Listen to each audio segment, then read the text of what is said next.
pemirsa, terima kasih Anda masih menyaksikan Gapai Kemuliaan. Pak Kiai, bicara soal surat Al-Kautsar ini kan suratnya memang pendek ya, tapi dalam sekali maknanya gitu. Ini tuh bisa menjadi fondasi yang kokoh nggak sih Pak Kiai dalam kehidupan kita sehari-hari untuk bisa lebih, itu tadi ya, lebih kuat imannya, lebih banyak syukurnya. Bagaimana kemudian kita bisa memahami dan menyelami Al-Kautsar ini untuk kita refleksikan dalam kehidupan kita sehari-hari. Ya, Mbak Mila, kalau ada istilah soleh dan solihah dalam keseharian, mana ayat tidak menyebutkan itu? Ini ayatnya. Jadi fasholli li rabbika wanhar itu adalah artinya soleh dan soleha. Jadi kalau dibilang siapa sih sebenarnya orang yang soleh? Kan maksudnya gini, konotasi soleh itu penghuni sorga gitu. Siapa sih penghuni sorga? Penghuni sorga itu fasholli wanhar. Orang yang sholat dan orang yang berbagi terhadap sesama. Cuma itu aja kalau mau masuk surga. Iya betul. Hablum minallah, hablum minanas gitu. Iya. Jadi kalau makanya kita pada episode yang lalu pernah menjelaskan kalau orang ya cuma ibadahnya rajin tapi dia tidak mengeluarkan hartanya, maka dia tertipu dengan ibadahnya. Begitu juga orang yang ya semestinya dia mesti banyak berpuasa, mestinya banyak melakukan sholat malam, dia tidak melakukan. Nah itu juga sama tertipu dengan kondisi objektif yang ada pada dirinya. Nah soleh dan soleh itu, soleh dan solehah itu adalah orang dalam rumusan itu al-qaimu bihukukillah wa hukuki khalqih. Soleh itu orang yang melaksanakan hak Allah dan melaksanakan hak kemanusiaan. Hak Allah itu fasholli, hak kemanusiaan itu wanhar. Bila dia melakukan dua sisi itu, maka dia sudah pada kriteria soleh dan soleha.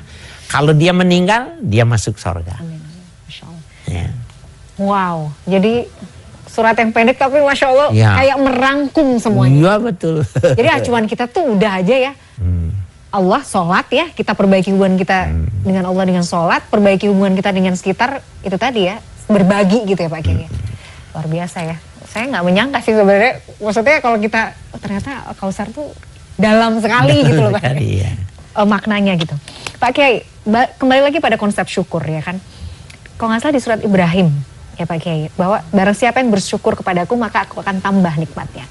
Sebenarnya kan berarti hei manusia, kalau mau ditambah lagi nikmatnya, syukur aja terus gitu. Jadi syukur itu seharusnya ada di setiap saat, di setiap detik dalam hidup kita kan Pak Kiai. Apa dampak dari kalau kita senantiasa rajin mendidik diri untuk bersyukur tuh apa yang akan kita dapatkan Pak Kiai? Ya, la in syakartum la azidannakum. Bila kalian bersyukur maka akan aku tambahkan. Orang yang berusaha nggak sholat, dia berusaha 24 jam, dia berusaha, maka hartanya akan bertambah. Tetapi orang yang bersyukur, usahanya tidak sebesar dan seluas waktu yang dia pergunakan, dia bisa mendapatkan harta banyak dan tidak menyusahkan hartanya. Itu maknanya la azidannakum.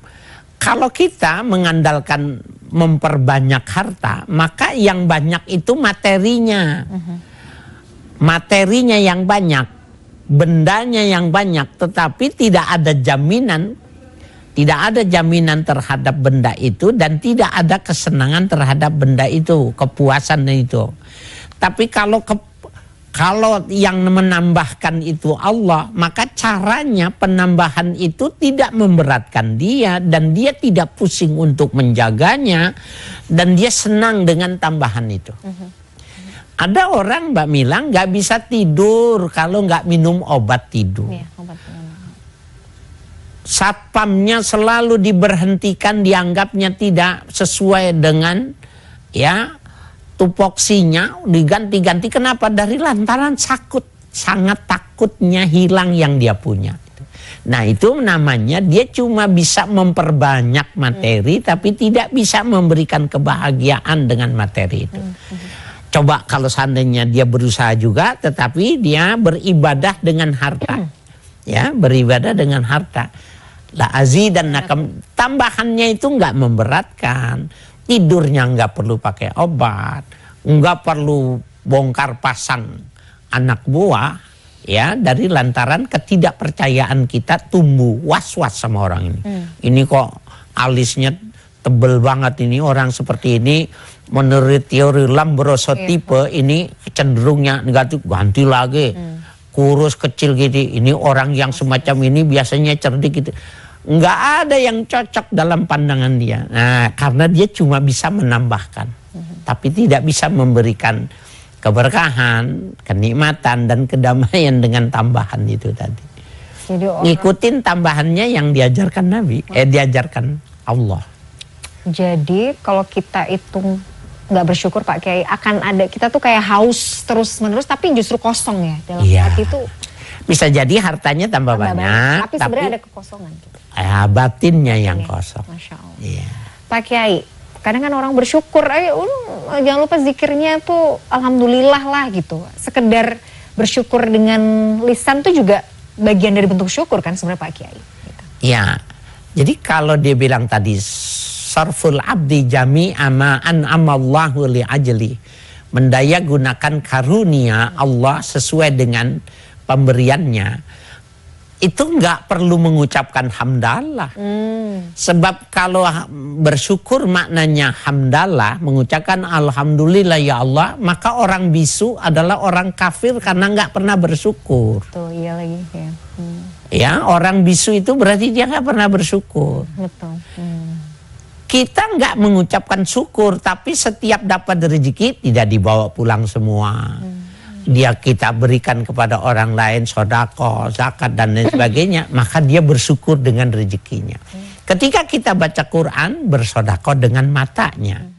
Bagaimana kita kemudian tetap bisa, gimana ya? Syukur itu kan sebenarnya wajib ya. Maksudnya harus kita ulang-ulang, harus kita praktekkan setiap saat. Tapi kan kadang-kadang kita itu tadi banyak lalainya. Bagaimana supaya kita nggak kebanyakan lalai? Apa yang harus kita lakukan untuk senantiasa mendidik diri untuk bisa senantiasa bersyukur Pak Kiai? Sarfu syai' li ajli, manfaatkan sesuatu sesuai dengan pemberiannya, itu bersyukur sudah. Oke. Sudah bersyukur. Jadi tarik aja semuanya tuh semuanya kepada Allah, kembali kepada Allah. Ya, gitu. Kalau dia manfaatkan secara proporsional, dia sedang bersyukur. Oke. Dimensi syukurnya itu ya. Iya, dia bersyukur. Dan itu yang menyebabkan keberkahan, ada tambahan-tambahan. Kebaikan. Bukan alhamdulillah, bukan kalimat itu. Walaupun itu juga sebenarnya baik. Ada. Syukur lisan bagus. Tapi yang menyebabkan tambahan itu adalah ya sarfu syai' li ajli, memanfaatkan proporsional sesuai dengan pemberiannya, dia sedang bersyukur. Dan syukur itu juga berdampak pada kecukupan yang Allah berikan kepada kita Pak Kiai. Nah iya, makanya pengertian kata ghina, orang merasa cukup itu maknanya tidak melulu maknanya cukup harta. Tetapi perasaan dia yang dicukupkan oleh Allah. Jadi dia nggak pernah melihat ada kekurangan. Bayangin Mbak Mila, sekarang ini kekurangan yang terjadi itu karena kemiskinannya ada di mata. Setuju. Iya. Apalagi dengan setan gepeng ini Pak Kiai. Iya, subhanallah. Ya Allah, itu benar-benar rasa-rasanya itu kalau semakin banyak melihat justru semakin hilang syukurnya Pak Kiai. Iya. Emang begitu ya? Oke, Pak Kiai, maunya nambah tapi apa daya, waktu juga yang harus memisahkan kita Pak Kiai. Insya Allah nanti ketemu lagi. Insya Allah. Di episode yang mendatang dengan pembahasannya juga tidak kalah penting dan menarik. Sekali lagi jazakallahu khair atas ilmunya hari ini. Pemirsa, tidak terasa usai sudah perjumpaan kita dalam program Gapai Kemuliaan hari ini. Semoga kajian hari ini membawa manfaat, membawa kebaikan, dan Allah Azza wa Jalla senantiasa